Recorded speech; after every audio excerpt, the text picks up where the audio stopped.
you have any creative differences with her when it came down to your film? You know, I didn't. Molly was remarkably forthcoming. And that's how the movie got made, really. I read the book, and I enjoyed the book, but it wasn't until I met with Molly. And once she got comfortable with me, she was able to tell me all of these stories that she wasn't able to tell in the book. And moreover, I was able to meet her. And I found her to be extraordinary and a unique movie heroine, and I wanted to write a movie about her. So she wasn't as provoking as she was as young Molly in the movie when she talked to her father on table.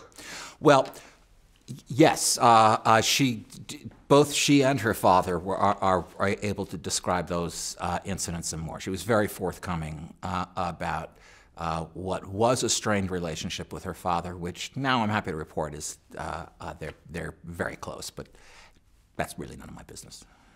Do you remember a similar case where maybe during a table read where a simple conversation became suddenly a provoking one without knowing why? You mean with Molly? In general. Oh, you know, it was, I can't remember, while we were making the movie, I can't remember really a moment of friction with anyone making the movie, whether it was Jessica or the studio or the producers. It was really a very happy group of people making this movie, as hard as the schedule was, and it was a very difficult schedule. We had to fit in a lot of days of shooting into a tight schedule. When it comes down to the writing, many writers, or maybe all of them, have every once in a while a writer's block. Mm-hmm. Now, since you directed your first movie, is there something like a director's block where you have the actors and the setting and then you just don't know how to put it together? You know, first of all, as a writer, I am almost always in a state of writer's block. It's not an occasional thing for me. What's occasional is when I'm able to write. Usually, I'm pacing around my office or my house, or drive around in my car and listen to music, and I'll go for days without being able to write anything. So as a writer, I've gotten used to writer's block. The nice thing, this is my first time directing, and I'll say, as hard as directing is, the nice thing about directing, as opposed to writing, is that at least when you're directing, at the end of the day, you've done a day's work. And when you're writing, or at least in my case, I can't always say that. In fact, I can hardly ever say that. And there's so many young writers who want to become writers too, and some have the skills and don't become writers, and some do not have the skills and become screenwriters anyway somehow.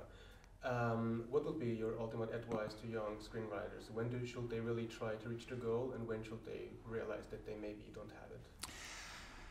That decision, whether they have it or not, whether they're going to reach their goal of becoming a writer, is a personal one, and I would leave it up to them. But it also depends on what their goal is. My goal has only ever been, it was never any of this. It was never being able to come to the Zurich Film Festival with the first film that I've directed. My goal only ever was to be able to be a professional writer, to be able to pay my bills writing.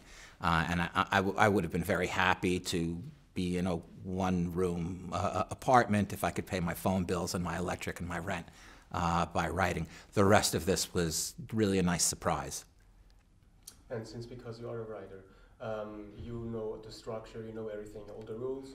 When you watch movies, are you able to enjoy them the same way as you did before you knew everything about screenwriting, or do you see the work behind it when you watch a movie?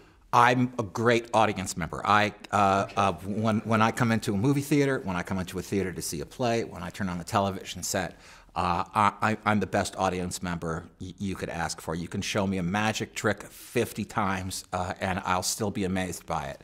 But what I do, and what I would recommend to you, were talking about young writers before, is be a student as well. Have a good time watching the movie the first time, or the second time, or the third, or the fourth, or the fifth, but at some point, be a diagnostician. If you don't like the movie, if the movie isn't working, don't just shrug it off and say, well, these guys, they made a junky movie. Figure out why. What went wrong in there? You mentioned the rules. There are rules. They were written over 2,000 years ago by Aristotle in a short book called The Poetics. The rules of drama are older than Christianity. And a young writer would do well to learn those rules. So if you see something, you don't like it, it's not working, figure out why. If you see something and you do like it and it's working, figure out why. Figure out how the magic trick is done, to go back to that metaphor, and then go back to enjoying the magic trick. That's great. There's also, the movie has great dialogue and great characters. Thank you. And in many cases, some people have great dialogues too and great characters, but they forget about plot and pacing. So how challenging do you find it to have the ultimate balance between those elements? Well, it's very challenging. Telling a story is very challenging. Writing a movie, an episode of television, writing a play, it's harder than it looks. It's a difficult thing to do. You're right when you say that there are sort of a lot of gauges and dials that you have to keep an eye on. If you go back to those rules of drama and use them like a lifeboat, you will be doing yourself a favor. There are, though, elements of writing, dialogue, for instance, like most of art, whether it's playing the violin or painting or dancing or writing a screenplay, there are the things that can be taught, there are the things you can learn, and then there are the things you're kind of born with. You could give me as many cello lessons as Yo-Yo Ma has had. I'm not going to be anywhere near the cello player that Yo-Yo Ma is. Whatever that sort of X factor is in what you're doing, embrace it.